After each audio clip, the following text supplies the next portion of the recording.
Sevgilerin içinde,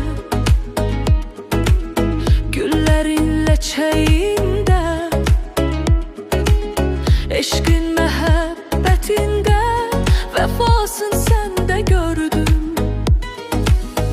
Gül açtın yüreğimde, koymadın hasretinde. Yaşayırsan kalbimde, sevgini sende gördüm. Bağ üstünde bağ olan, çiçeğinde şeh salan, ömrümde olup kalan dünyamı sende gördüm. İllerin hatiresi, gündüzüyle gecesi, arzuların nəğməsi, ürəkdə ümid gördüm.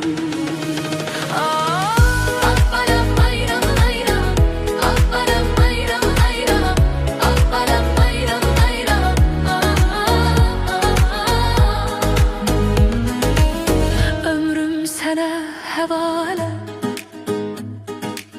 vermişəm bilə bilə. Eşq edəndə tez gələ, sevməyi səndə gördüm.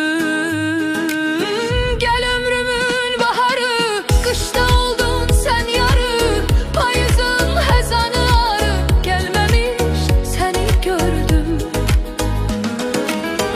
Bir ümmandı ürəyin, ömrünü mənə verdin. Mənə sevgi gətirdin, bahar qışda gördüm. Mən aslan fədaiyəm, sevginə mən sadiqəm, gözlərinə aşiqəm,